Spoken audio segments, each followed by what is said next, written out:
Sometimes Percy takes stone trucks to the other end of the line. There, he meets engines from the other railway. One day, Henry wanted to rest in the shed, but Percy was talking to some tank engines. It was raining hard. Water swirled under my boiler. I couldn't see where I was going, but I struggled on. "Ooh, Percy, you are brave," Well, said Percy modestly. it wasn't anything really. Water's nothing to an engine with determination. "Oh, tell us more, Percy," said the engines. "Hey, what are you doing here?" hissed Henry. "This shed is for the Fat Controller's engines. Go away!" "Silly things," Henry snorted. They're not silly." Percy had been enjoying himself. He was cross because Henry had sent them away. "They are silly, and so are you. Water's nothing to an engine with determination. Phew!" Anyway, said cheeky Percy. I'm not afraid of water. I like it. He ran away singing. Once an engine attached to a tree was afraid of a few drops of rain. Percy arrived home, feeling pleased with himself. Silly old Henry, he chuckled. Thomas was looking at a board on the quay. It said, "Danger." "We mustn't go past it," he said. "That's orders." Why?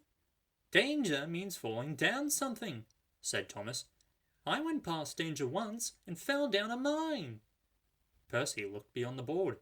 I can't see a mine, he said. He didn't know that the foundations of the quay had sunk and that the rails now sloped downwards to the sea. Stupid board, said Percy. For days and days he tried to sidle past it, but his driver stopped him every time. "No, you don't," he would say. Then Percy made a plan. One day, at the top station, he whispered to the trucks, "Will you give me a bump when we get to the quay?" The trucks were surprised. They had never been asked to bump an engine before. They giggled and chatted about it the whole way. "Whoa, Percy, whoa!" said his driver, and Percy checked obediently at the distant signal. "Driver doesn't know my plan," he chuckled. On, laughed the trucks. Percy thought they were helping. "I'll pretend to stop at the station, but the trucks will push me past the board. Then I'll make them stop. I can do that whenever I like." Percy hadn't been so conceited. He had never been so silly. Every wise engine knows that you cannot trust trucks. They reached the station. Percy's brakes groaned. That was a signal for the trucks. Go on! They yelled and surged forward together. They gave Percy a fearful bump and knocked his driver and fireman off the footplate. "Ow!" said Percy, sliding past the board. The day was misty. The rails were slippery. His wheels wouldn't grip. Percy was frantic. "That's enough!" he hissed. But it was too late. Once on the slope, he tobogganed helplessly down, crashed through the buffers, and slithered into the sea.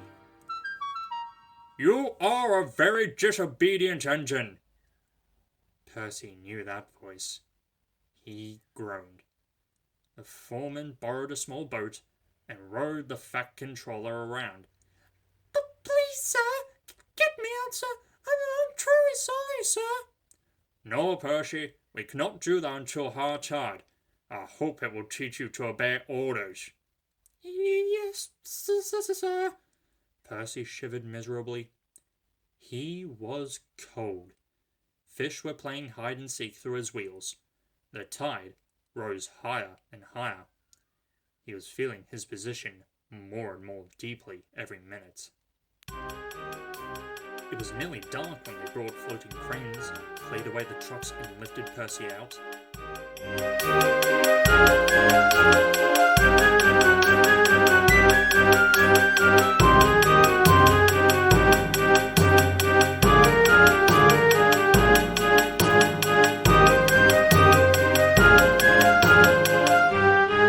He was too cold and stiff to move by himself, so he was sent to the works the next day, on Henry's goods train. Well, Chuckled Henry. did you like the water? No. I am surprised. You need more determination, Percy. Water's nothing to an engine with determination, you know. Perhaps you will like it better next time. But Percy is quite determined that there won't be a next time.